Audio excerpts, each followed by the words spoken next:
Now, it would be interesting to find out if the CIA had a heads up on this coup, which they should have had, all right? So if U.S. intelligence knew that this was coming down, I don't know if we'll be able to find that out or not. I hope we will be able to. But the importance to Americans is that the Middle East is absolute chaos. And we should make no mistake, the people staging this coup are the good guys. This is not a banana republic military trying to take power for the sake of taking power. They are trying to save their country. The coup, God bless the people trying to save Turkey, a country for which I have great affection, but right now it doesn't look good. Because the coup, the people staging this coup are on our side. They're against the Islamist fundamentalists and extremists. They're for democracy. They're for a secular constitution. If the military coup is going to be successful, they're going to have a very quick transition plan. Who are they going to put in power instead of Erdogan? Is it going to be someone from the AKP Islamist party, but someone who they believe to be less authoritarian? We're looking at Turkish television as an attempted military coup continues, getting information by the minute, really, of explosions in the capital city of Ankara. The president there, Erdogan, who is out of the country, says that his forces are pushing back. We're getting back and forth information from the military trying to take over that country and from the current government in place. Well, Turkey is the bullseye between Europe and the Middle East. And to put the coup we're seeing, the attempted coup, in perspective, it's very straightforward. If the coup succeeds, Islamists lose and we win.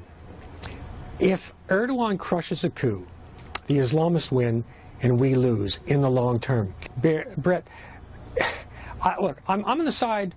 I may never get to see sunrise over the Golden Horn again. I may never again get to see the mosque and Hagia Sophia glinting in the morning sunlight. But I don't care. I'm on the side of the coup. Well, it's very significant, obviously.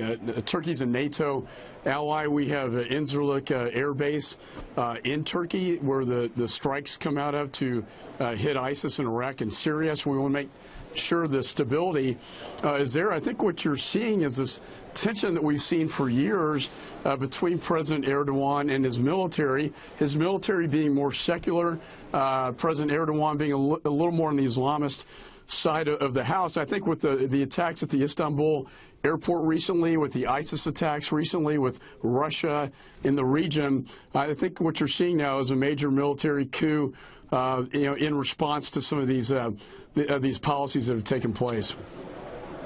Right, and you know, Turkey has a history of coups before, military coups. You have 1960, 1971, 1980, and 1997 was a postmodern type coup. It's happened before when leadership in Turkey has gone over too much, if you will, to the Islamic side. Is that correct? I mean, is that what we're seeing here, a backlash to President Erdogan's essential embrace of Islamism? That's my judgment on this. I've been over to Turkey many times, met with President Erdogan. There's a sense he wants to return to the sort of the Ottoman Empire. We should say that all flights have stopped in and out of Ankara and Istanbul. We're being told by the State Department, and there you see live Sky News pictures from Istanbul moving there in the streets. We are told that military is taking to the streets. President Erdogan, on an interview, said that the nation should be out in squares to fight against this coup, but the military itself has gotten to the airwaves and state TV and read that they have taken control. We're getting word now over the wires that military helicopters have been taking out the satellite dishes in Ankara and that the state TV is now off the air, at least in some parts. The situation in Turkey, again, I caution it's a NATO ally. And Incirlik Air Base being there. I think what's important to notice is how friendly the military is with the United States. I think our military enjoys a very good relationship with the Turkish military. So if, in fact, this coup has taken place and is successful, I think moving forward, that relationship is imperative to maintain our NATO ally status with Turkey and also protect that air base that's so important in fighting ISIS and the war on terror against the Caliphate, the Islamic State in Iraq and Syria. That the Constitution itself gives the military the duty of maintaining the secular nature of the state, which Erdogan has been doing everything he can to overturn.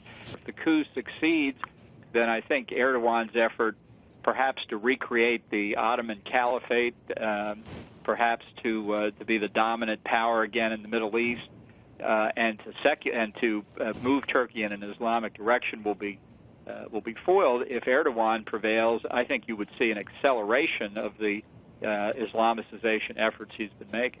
I think this really is kind of a last stand by the secularists who are still in the army, and that may bode poorly for their chances of success. But on the other hand, as I say, at least on a public level, I don't think we have now any estimate of how much of the military backs the coup and how much of the military and the police oppose the coup.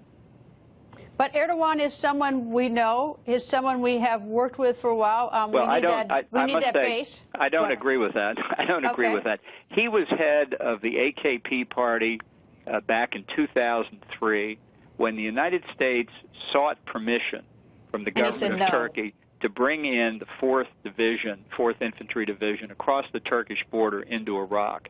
And we couldn't get the votes. And Erdogan said, oh, well, you know, I did my best, and so on and so forth. I have always believed he sabotaged our efforts back then.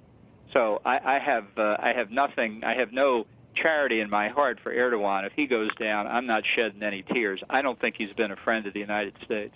If the military is successful in this coup, who does emerge as the one in charge, and what's the certainty there for us?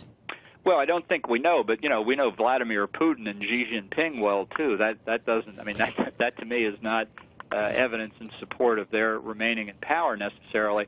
I think there could be confusion if the military prevails. It likely is people at the lower general grade level who are doing this because they're the last ones that haven't been purged. If the coup has failed, as I said several times earlier, I think it was a last-ditch effort, and it's failed. If it has failed, then I think there's no checks and balances left against Erdogan really turning Turkey in a very Islamicist direction and a very authoritarian direction under his presidency. I just think we need to know more here. Where is Erdogan, for example? He was apparently out of the country. Has he made it back in? He was trying to get into Ankara. Is he in Istanbul? Where is he exactly? It's tough to be in control of your country if you can't land in it. But still, fundamentally, I think we need to know what the disposition of the military forces is. If the military can hold together, there may yet be a chance for the coup to succeed.